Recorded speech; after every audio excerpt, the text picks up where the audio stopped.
காவேரி குமரன் கிட்ட கேக்குறாங்க, போஸ்ட் ஒட்டுறதுக்கு ஆளை புடிச்சிட்டீங்களான்னு கேக்குறாங்க. அதுக்கு குமரன் சொல்றாரு, அவங்க ரொம்ப காசு கேக்குறாங்க அப்படின்னு சொல்றாரு. கேட்ட கங்கா, இதெல்லாம் தேவையில்லாத வேலைன்னு சொல்றாங்க. சரி சொல்றாங்க, போஸ்ட் எல்லாம் அடிச்சாச்சு, நம்மளே ஒட்டிட்டா நல்லா இருக்கும்லன்னு சொல்றாங்க. குமரன் நல்ல ஐடியான்னு சொல்றாங்க.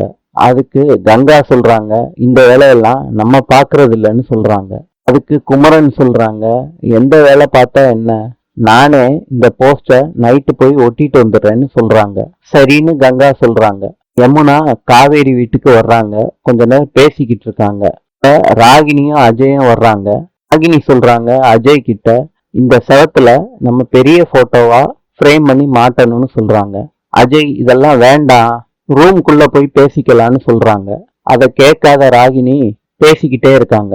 இதை கேட்டுக்கிட்டு இருந்த யமுனாவும் காவேரியும் ராகினிய வம்புக்கு இழுக்கிறாங்க. ராகினியும் திட்டிட்டு போயிடுறாங்க. விஜய் காவேரியை பத்தி பெருமையா நினைக்கிறாரு. கொஞ்ச நேரம் நைட்டு பேசிக்கிட்டு இருக்காரு. ஏதோ சொல்ல வர்றாரு. அப்ப காவேரி சொல்றாங்க, இன்னைக்கு நைட்டு மாத்திரம் என் வீட்டுல போய் நான் தங்கிக்கிறேன், காலையில சீக்கிரத்துல வந்துடுறேன்னு சொல்றாங்க. வீட்டுக்கு போய் பாக்குறாங்க, கம்மெல்லாம் ரெடி பண்றாங்க. குமரன் கிட்ட நாங்களும் போஸ்டர் ஓட்ட வர்றோம்னு சொல்றாங்க யமுனாவும் காவேரியும். கங்கா இதெல்லாம் வேண்டான்னு சொல்றாங்க. குமரனும் அதே தான் சொல்றாங்க.